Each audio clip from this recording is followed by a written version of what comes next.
వాల్మీకి చెప్పాడు, మిగతావన్నీ వ్యాసునికి చెప్పాడు. కాబట్టి వ్యాసుడు రాశాడు. వ్యాసుడు రాయడానికి ముందు బ్రహ్మగారే దీన్ని స్మరించాడు.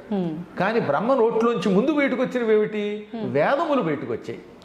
అందుకని వేదములకేమో ప్రాధాన్యం, రెండు పురాణములు. కాబట్టి వేదములు పురాణములు రెండు పూర్తిగా చదివినవాడు విన్నవాడే బాగుపడతాడు. ఇవన్నీ ఏం చేశారు? అందరూ చదవలేరు కదా. వేదములు అనంతములు, ఊరికే అందులో 4 భాగాలు ఊరికే బయటికి పెట్టాను తప్ప అసలు వేదములు అనంతావై వేదాహ. ఇక పురాణములు ఎన్నున్నాయో లెక్కలేదు, కోట్ల శ్లోకాలు. ఇక ఉపపురాణాలు, ఈ ఇతిహాసాలు ఇవన్నీ ఎవరు చదవగలరు? వీటి సారాంశముగా వ్యాసుడు ఏమన్నాడు?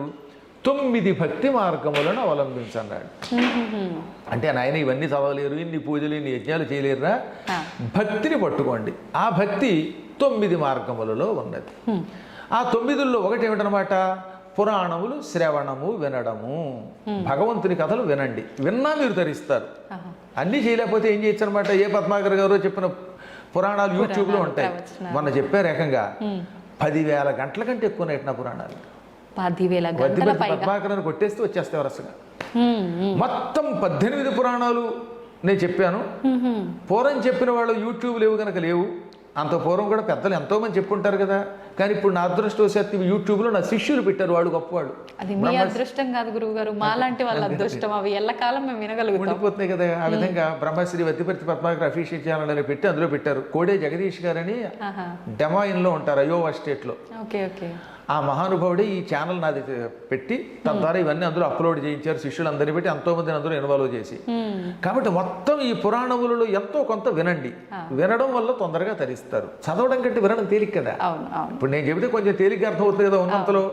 అందువల్ల శ్రవణం, కీర్తనం అంటే ఇప్పుడు నేను చెప్పినట్టుగా పాడడం, పొగడడం, సంకీర్తనము లేక స్తోత్రాలని నోటితో అనడం కూడా కీర్తనమే. ఇది రెండవది. మూడవది స్మరణం.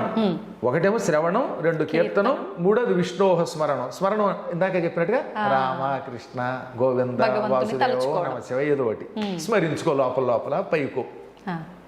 పాదసేవనం. పాదసేవ అంటే ఇప్పుడు విష్ణువో శివుడో నా పాదాలని సేవించే భాగ్యం మనకి ఎవరుగా? మహాత్ములను సేవించుము. అది పాదసేవనం అంటే.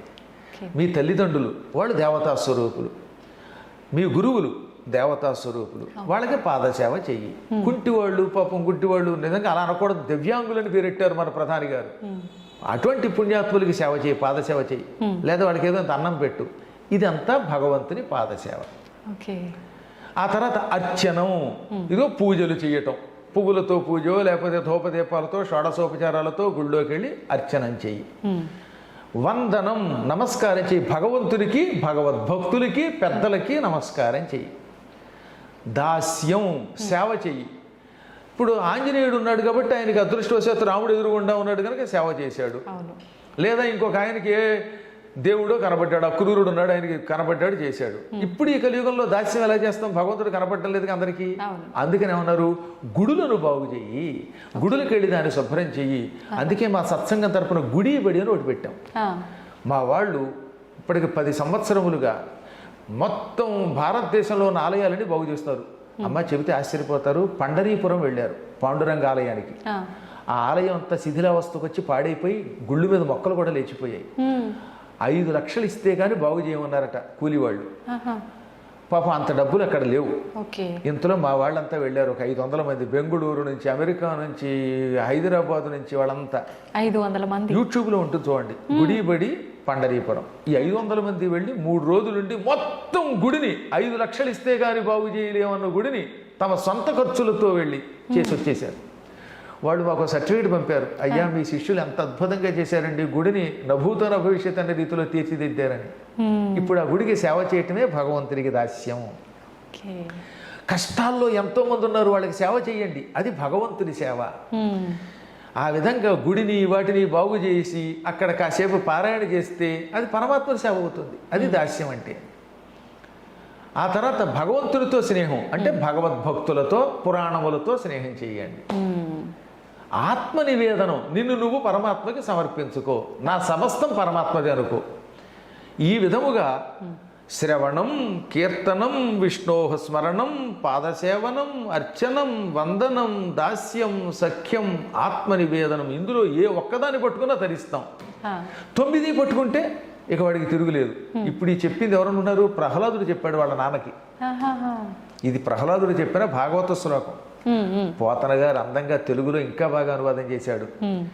తను హృద్భాషల సఖ్యమున్, శ్రవణమున్, దాసత్వమున్, వందనార్చనముల్, సేవయు, ఆత్మలో ఎరుకయున్, సంకీర్తనల్ చింతనం వను. ఈ 9 భక్తి మార్గముల సర్వాత్మున్ హరిన్నమ్మి సజ్జనుడై ఉండుట భద్రమంచుతలతున్ సత్యంబు దైత్యోత్తమా. ఎంత చక్కగా చెప్పాడు. కాబట్టి ఇందులో ఒకటి పట్టుకున్నా చాలు. ఓ పరుల కోసం ఆడంబరం అక్కర్లా. ఓ 100 కొబ్బరికాయలు కొట్టేస్తే ఆయన ప్రత్యక్షం కాడు. ఊరికే కేవలం పాలు పోసినంత మాత్రం చేత శివుడు ప్రత్యక్షం కాడు. నిజమైన భక్తితో ఒక్క చుక్క నీళ్లు పోసినా సంతోషిస్తాడు. చిత్రం చెప్పమంటారా? రాజశేఖర చరిత్ర అని ఒక కావ్యం ఉన్నది. రాజ అంటే చంద్రుడు, రాజశేఖరుడు అంటే ఏమిటి? చంద్రశేఖరుడు అనగా శివుడు. ఆ చరిత్రని అష్టదిగ్గజాల్లో శ్రీకృష్ణదేవరాయల ఆస్థాన విద్వాంసులు 8 మంది ఉన్నారు. అష్టదిగ్గజాలు అంటారని విన్నారు కదా. అందులో ఆఖరు ఆయన మాదయ్య గారి మల్లన్న ఆయన రాశాడు. అందులో ఏమన్నాడు తెలుసా? ఒరే ఎందుకురా ఇంత కష్టం, మీరు తరించాలంటే ఓ చిన్న చిట్కా చెబుతానన్నాడు ఆయన. ఏమిటిటది? నీలకంఠుని శిరసుపై నీళ్లు జల్లి పత్తిరిసుమంత ఎవ్వాడు పారవైచు, కామధేనువు వానింటి గాడి పసర మల్ల సురశాకి వానింటి మొల్ల చెట్టు. శివలింగం దగ్గరికి వెళ్ళు. నీలకంఠుడు అంటే శివుడు. ఆ శివుడి దగ్గరికి వెళ్ళి అభిషేకం చేయలేకపోయాం అనుకో. ఇప్పుడు మీరు శివరాత్రికి శ్రీశైలం వెళ్ళారు. ఇంత జనంలో మేము లోపలికి రానిస్తారా? రానివ్వరు. అప్పుడు మీకు అభిషేకం చేయాలనిపించింది. ఏం చేస్తారు అప్పుడు? ఇన్ని చుక్కలు నీళ్లు తీసుకుని దూరం నుంచి అలా చల్లండి. ఆయన మీద పడినా పడకపోయినా దూరం నుంచి జల్లితేట ఏది అలా జల్లితే నాయన నా దగ్గరికి రాలేకపోయావా, కానీ నువ్వు భక్తితో జల్లావు, ఇది నాకు మహన్యాసపూర్వక ఏకాదశి రుద్రాభిషేకం అనుకుంటాట ఆయన. అందుకని నీలకంఠుని శిరసుపై నీళ్లు జల్లి, అందులో భక్తి కూడా లేకపోవచ్చు ఒక్కోసారి, ఏదో దూరంలో ఆత్రంతో అలా జల్లేశారు, అది అభిషేకం అనుకుంటున్నాడు ఆయన.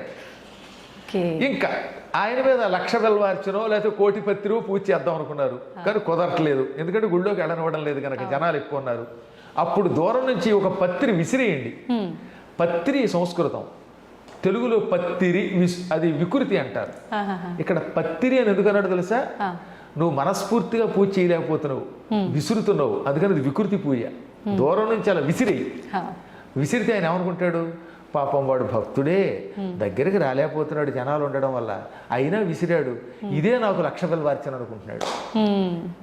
అలా సంతోషపడిపోయి ఎప్పుడు నీ మనస్సులో ఆయన మీద ప్రేమ ఉన్నప్పుడు, నేను ఆయన్ని పూజించాలి కానీ కుదరడం లేదు, నాకు ఆడంబరం లేదు, నేను ఎక్కువ పత్రి వేయలేను, నీళ్లు పోయలేను, అభిషేకం చేయలేను, టైం లేదనుకుని అన్ని నీళ్లు తల్లి ఓ పత్రి విసిరితే అదే అభిషేకం, అదే పత్రి పూజగా భావించి ఆయన ఏం చేస్తాడు? వెంటనే కామధేనువుని మన ఇంట్లో కట్టేస్తాడు.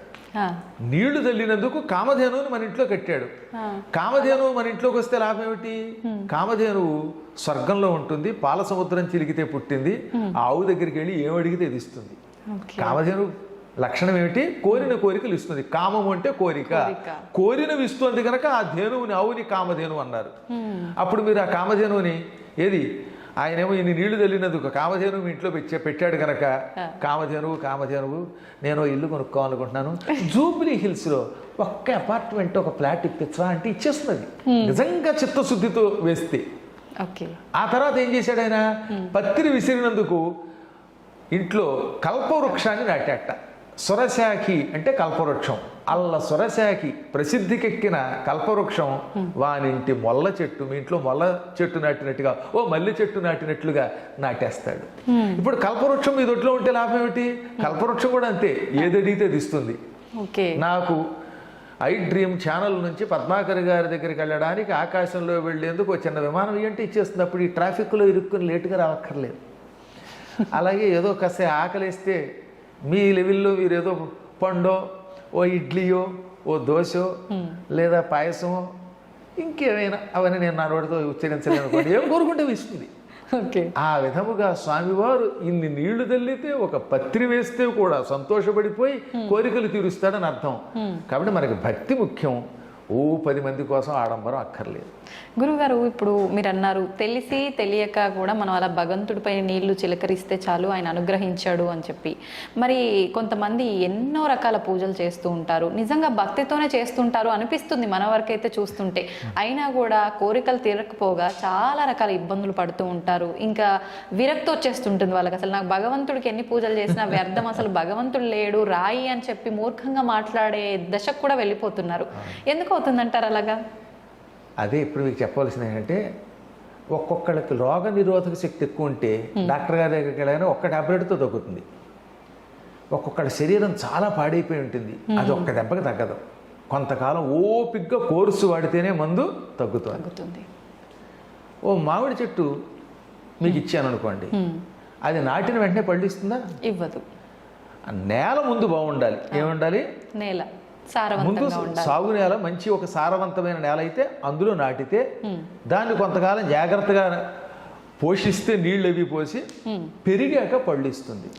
ఇప్పుడు మనం చేసే పూజలు ఇవన్నీ మన కర్మలే. ఇవన్నీ ఫలించడానికి కొంచెం సమయం పడతాయి. కొందరికి వెంటనే ఎందుకు ఫలిస్తుందంటే వాడి భక్తిలో పరాకాష్ఠ స్థితి ఉంది. అంటే వాడు సారవంతమైన నేల లాంటి వాడు, విత్తనం గొప్పది, తొందరగా ఫలిస్తుంది. హైబ్రిడ్ ఇది. కొన్ని తొందరగా ఫలించవు. అలాగే కొంతమందికి తొందరగా ఔషధం పనిచేస్తుంది, కొందరికి ఫలించదు. వారి శరీరాన్ని బట్టి, వారి మనస్సుని బట్టి, ఇచ్చే మందుని బట్టి ఫలితం ఉంటుంది.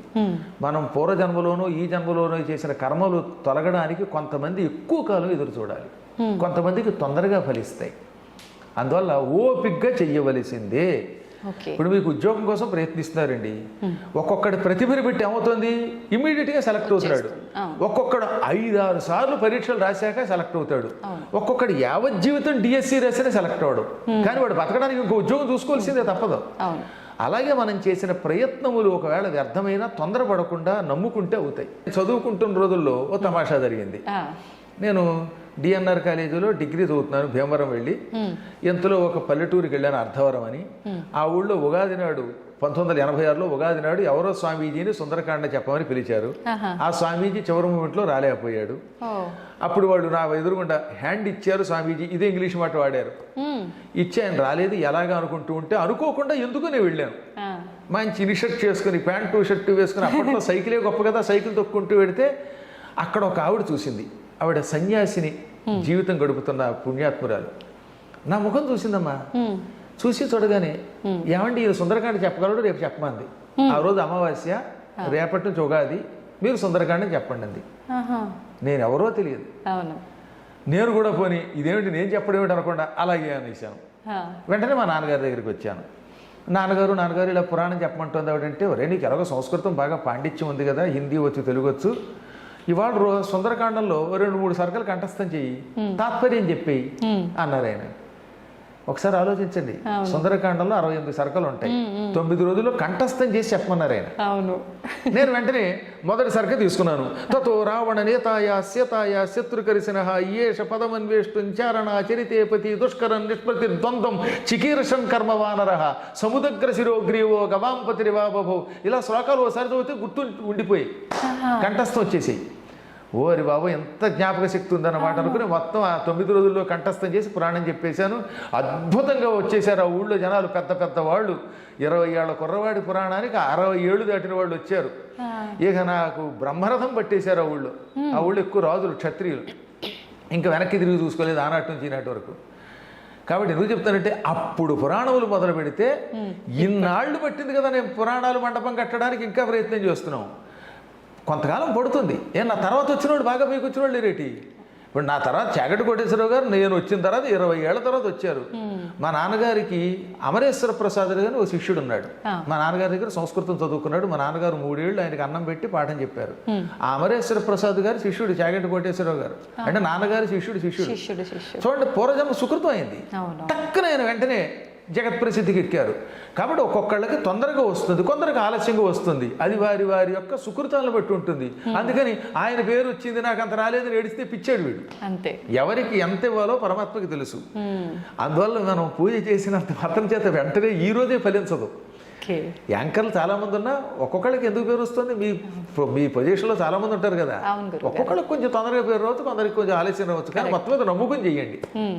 అందువల్ల ఓపిక పట్టాలి. ఒక్కోసారి ఓపిక పట్టినా కూడా ఎన్నాళ్ళైనా ఫలించకపోతే అప్పుడు భగవంతుడి మీద కొంచెం అలగచ్చు. భక్త తుకారాంలాగా. తుకారాంకి మండిపోలేదా? ఉన్నావా అని పాడా, అప్పుడు వస్తాడు దేవుడు. అందువల్ల అప్పుడప్పుడు ఒక్కోసారి వస్తుందండి. భద్రాచలంలో రామదాస్ ఏమన్నాడు? అబ్బబ్బా దెబ్బలో కొరవక తిట్టి తినయ్యా. ఆయన కూడా తిట్టాడు ఒకసారి. ఎవడబ్బా సొమ్మని కులుకులు తిరిగేవు రామచంద్ర అన్నాడు. అంచేత మరీ ఎక్కువ భక్తులు అప్పుడప్పుడు దెప్పుతారు. దెప్పితే వస్తాడు దేవుడు. కానీ ఈరోజు కంగారు పడకుండా మీ పని మీరు చెయ్యండి, ఎప్పుడో ఒకప్పుడు వస్తాయి. మీకు మామిడి పళ్ళ కథ ఒకటి ఉంది కదా. ఓ ముసలాడు మామిడి టెంక నాడాడు. అది మన పురాణం కథ.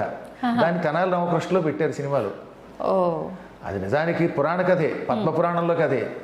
ఓ ముసలాయన ఒక టెంకర్ పట్టుకెళ్ళి నాటుతున్నట్ట. ఏది నలుగురు తిరిగేటటువంటి ఒక బాట దగ్గర. ఎంతలో అటుగా పెడుతున్న రాజుగారు చూశారు. ఏమయ్యా, నీకు ఎప్పుడే 70 ఏళ్ళు 80 ఏళ్ళు ఉన్నాయి, ఈ టెంక నాటితే ఎప్పటికి చెట్టు అవుతుంది, ఎప్పుడు పళ్ళు ఇస్తుంది? అంటే ఈ చెట్టు పెరిగి పళ్ళు ఇచ్చేదాకా ఇంకా బతుకుదాం అనుకుంటున్నావా అంటే, మహారాజా మన పెద్దలు ఇలా అనుకుని ఉంటే ఇవాళ మామిడి చెట్లు మనకు వచ్చేవా అన్నాడు ఆయన. ఇవాళ ఈ టెంక నాటేది నా కోసం కాదు, నా తర్వాత తరాల వాళ్ళ కోసం, వచ్చే జన్మలో నా కోసం పోని.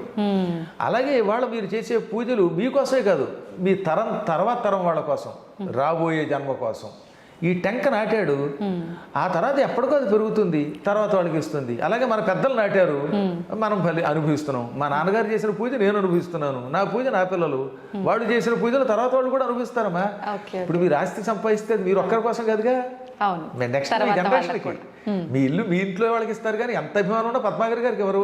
ఆయన ఎంతో పండితులు, ఆయనకి ఇచ్చేద్దామని పొరపాటు అనుకోరు. అందువల్ల మీ ఆస్తి మీ పిల్లలకి వెళ్ళినట్టే మనం ఈ సంపాదించే పుణ్యం మన పిల్లలకు వస్తుందన్నమాట. ఎంత మంచి పాట అది అసలు. పుణ్యంతో పాటు మనం చేసిన పాపపు కర్మ కూడా వెళ్తుందా గురుగారు? గ్యారంటీగా. పుణ్యమైన పాపమైన ఏదైనా వారసులకు వెళ్ళవలసిందే.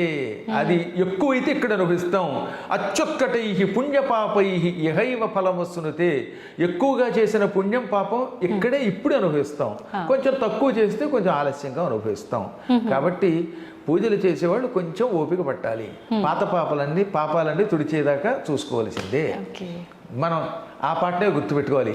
నాటేది ఒక్క మొక్క, వేసేది 100 కొమ్మ, కొమ్మ కొమ్మ విరగబూసి వేలాదిగా.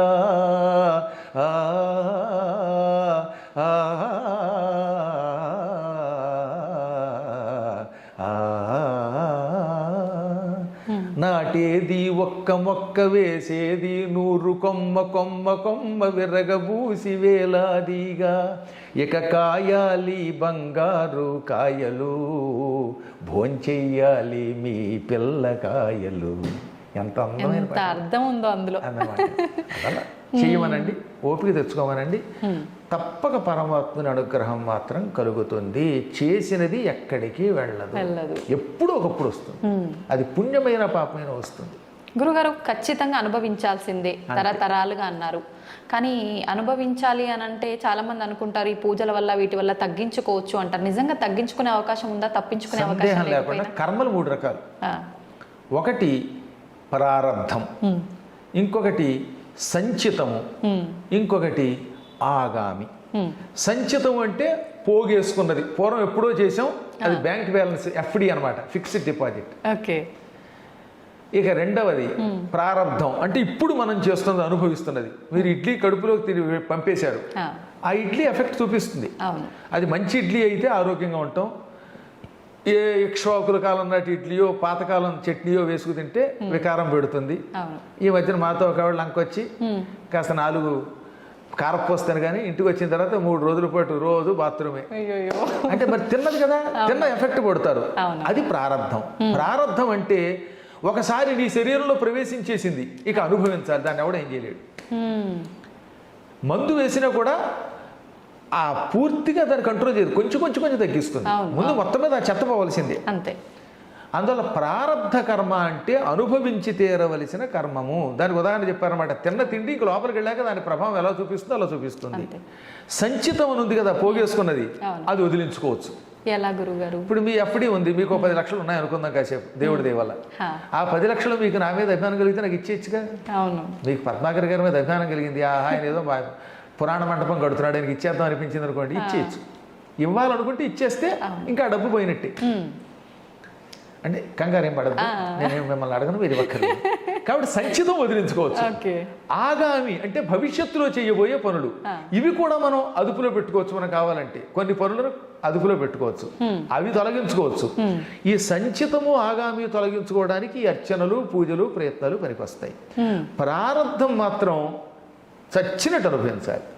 కానీ అక్కడే ఉన్నది. ఎక్కువ భక్తితో భగవంతుడు పట్టుకోవడం ఎటువంటిది అన్నారు అంటే, ఒక అపవిత్ర ఆహారం తిన్నారు, పనికిమాలిన ఆహారం, దాని ఎఫెక్ట్ వల్ల చచ్చిపోకుండా మందు వేసుకుంటే ఏమవుతుంది, కొంత నీరసం వచ్చినా తగ్గుతుంది, ఏదో వాంతులు అయ్యింది, తర్వాత మందు వేస్తే కట్టుబడుతుందా లేదా. అలా ప్రారంధంలో కొంత తగ్గించుకుంటాం.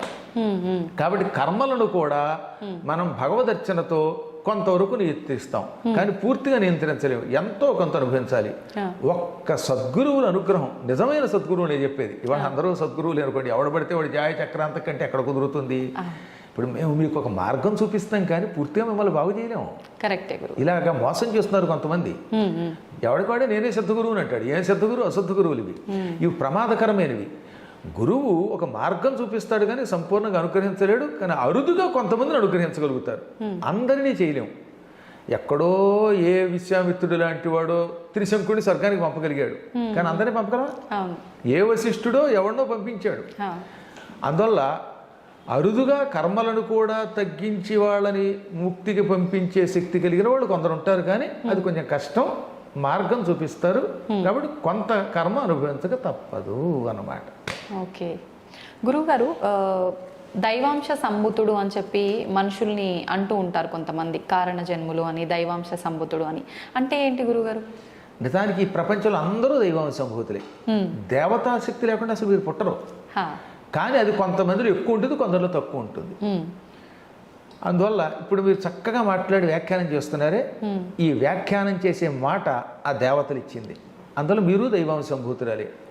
ఒక ఆయన బాగా కెమెరాను పట్టుకుని చక్కగా షూట్ చేస్తారనమాట. ఓహో, ఈయన ఈ యాంగిల్లో అయితే బాగుంటాడు, పద్మాకర్ గారు ఇలా అందంగా ఉంటాడని. కొన్ని ఛానల్స్ వాళ్ళు నన్ను చూపిస్తారు, కర్మ ఇంత తెల్లగా ఉన్న నేను కూడా అక్కడ నల్లగా కనపడతాను అంటే వాడికి అందులో దైవాంశం తక్కువ ఉందనమాట అందులో. కాబట్టి ఆయనకి కెమెరాలు ఆ రంగంలో ఉన్నది. కొందరు బాగా పాడతారు, కొందరు బాగా మాట్లాడగలుగుతారు, కొందరు తినగలుగుతారు. తినడం కూడా దైవాంశే, తింటే అరుగుతుందిగా. కాబట్టి అందరం కారణ జన్ములే. తానెందుకు పుట్టాడో తెలుసుకుని ఆ కారణమును సఫలీకృతం చేసుకున్నవాడు ధన్యాత్ముడు. కొందరికి తెలియదు తాను ఎందుకు పుట్టామో, పట్టించుకోరు, ఆ శక్తుల్ని వృధా చేసుకుంటున్నారు. అందువల్ల మనం సాధన చేస్తే దైవాంశతో పుట్టిన మనం దైవం అవ్వచ్చు.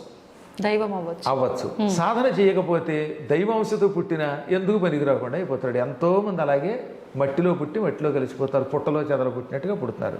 కాబట్టి సాధన చేసి ప్రతి వ్యక్తి గొప్పవాడు అవ్వచ్చు. అందుకే భీష్ముడు చెప్పాడు మహాభారతంలో, ఎక్కడ విరాట పర్వంలో, ఉత్తర గోగ్రహణం ఉంటుంది కదా, పాండవులు మారువేషంలో ఉన్నారేమో పట్టుకోవడానికి, విరాటరాజు గారు ఆవుల్ని పట్టుకోవడానికి దుర్యోధనాదులు వెళ్ళారు ఉత్తరం దిక్కున ఉన్న ఆవుల్ని పట్టుకోవడానికి.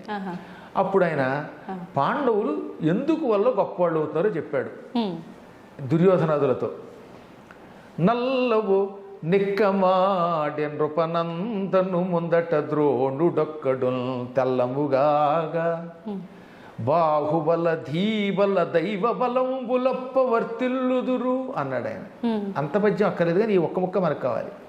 పాండవులకి మొదట బాహుబలం ఉన్నది, పుట్టుకతో బాహుబలం ఉన్నది, శరీర బలం ఉన్నది. ఇక్కడ బాహుబలం అంటే చేతులని కాదు, కేవలం శారీరక బలం ఉన్నది. అది మన చేతిలో లేదు కదా, మన తల్లిదండ్రులు హెరిడిటీగా ఇస్తారు, జీన్స్ అంటాం.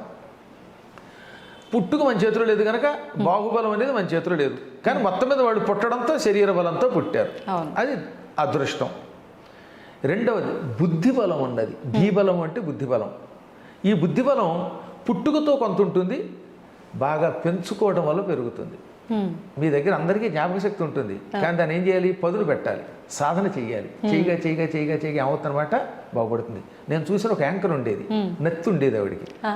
నేను చెప్పి ధైర్యం చెప్పగా ఇప్పుడు అద్భుతంగా మాట్లాడేస్తుంది. అస్సలు రావట్లేదు నత్తి, అస్సలు నత్తి లేదు, సాధనతో పోగొట్టుకుంది.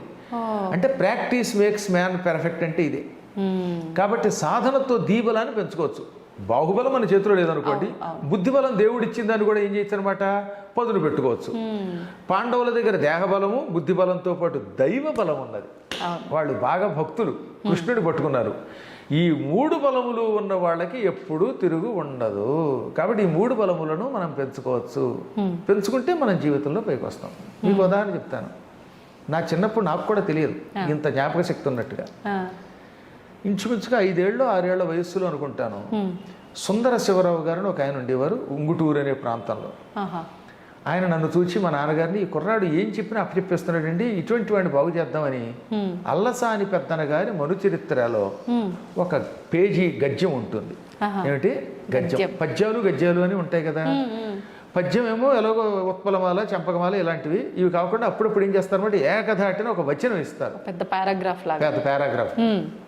అలాంటి గద్యం ప్రథమ స్కంధంలో ఉంది, మొదటి ఆశ్వాసంలో, ప్రథమ ఆశ్వాసంలో. పరీక్షించడానికి ఆ వచనం నా చేత చదివించి తొందరగా అప్పచెప్పంటే 5 నిమిషాలు కూడా పట్టలేదు, చదివి అప్పచెప్పేశాను నేను. అప్పుడు నాకు ప్రాక్టీస్ చేయటం వల్ల ఎంత లాభమో తెలిసింది. అందువల్ల ఇన్ని పుస్తకాలు కంఠస్థం చేశాం. ఓ పెద్ద పేజీ అనమాట. ఓ సిద్ధుడు ఉన్నాడు, ఆ సిద్ధుడు తీర్థయాత్రలు చేశాడు. ఆ ప్రవరుడనే ఆయన నువ్వు ఏమేమి తిరిగావు అని అడిగితే నేను ఇవి తిరిగాను అవి తిరిగాను మొత్తం ప్రపంచం తిరిగాను అని చెప్పడానికి ఈ గద్యంలో చెప్పాడనమాట. అది ఎట్లుండే వినుము గృహస్థరత్నంబ లంబమాన రవిరథ తురంగ శృంగార చారు చామరచ్చట ప్రేక్షణ క్షణోద్గ్రీవ చమర సముదయంబగు ఉదయంబునంగల విశేషంబులు శేషపడికి నేను లెక్కింప శక్యంబే అంధకరిపు కంధరావాస వాసుకి వియోగ భవ దుర్వ్యథా భోగ భోగిని భోగ భాగ పరివేష్టిత పటీర విటపి వాటిక వేల్లదేలా లతా వలయంబగు మలయంబునంగల చలువకు విలువయ్యది అకటకట వికట కూట కోటి విటంక శృంగాట గాఢోకమాన జరదిందు బింబగళదమృత దుర్దిన ీకృత సల్లకి పల్లవ ప్రభంజన పరాంజన హస్తిహస్తంబగు మణిప్రస్తరంబుల విశ్రాంతి చింతించిన మేనం పులకలిప్పుడు బొడమెడు స్వస్వ ప్రవర్ధిత వర్ధిష్ణు ధరణీరుహ సందోహ దోహద ప్రధాన సమాన ఖేల దైల బిల విలాసిని విలాస వాచాల తులా కోటి కలకలా హూయమాన మానస మదాలస మరాళంబగు రజత శైలంబు నోలంబులం కాలగడు విహార ప్రదేశంబులం కన్న సంస్కృతి క్లేశంబులు వాయవే సతత మదజల శ్రవణ పరాయణైరావణ విషాణ కోటి సముట్టంకిత కటక పరిస్ఫురత్ కురువింద కందళ వ్రాత జాతాలాత శంకాప సర్ప దభ్రము భ్రమీ విభ్రమ ధురంధరంబగు మేరుధరాధరంబు శిఖరంబుల సోయగంబులు కలయంగనుంగురుట బహుజన్మకృత సుకృత పరిపాకంబునంగా కయ్యేల చేకూర నేర్చు నేనిట్టి మహాద్భుతంబులు ఈశ్వరానుగ్రహంబున అల్పకాలంబున కనుంగొంటి ననుటయు ఈషదంకురిత హసనగ్రశిష్టు గండయుగులుండగుతూ ప్రవరుండతనికి ఇట్లనియే. అమ్మో గురుగారు నేనేం మాట్లాడలేను, దండం పెట్టడం తప్ప. ఇదేనా మీరు ఆ రోజున చెప్పింది? 5 ఏళ్ల వయస్సులో కంఠస్థం చేసింది. అమ్మో, అప్పటికా నేను అక్షరాలు కూడా సరిగ్గా రావు. కాబట్టి చెప్పొచ్చేది ఏంటంటే ఇటువంటి గద్యములు ప్రాక్టీస్ చేస్తూ వస్తాయని తెలిసింది కదా. ఓహో జ్ఞాపక శక్తి ఉందనుకుని పురాణములు చదువుతుంటూ వచ్చాయి.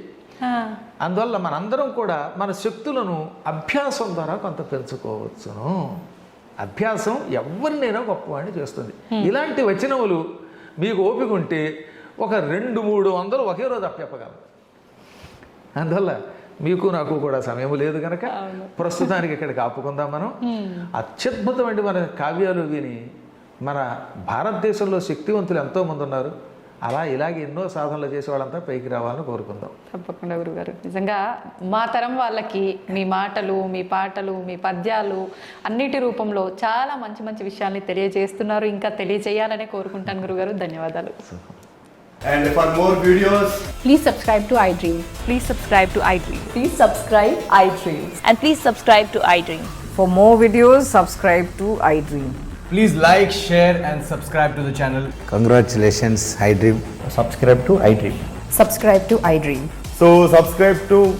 iDream Media.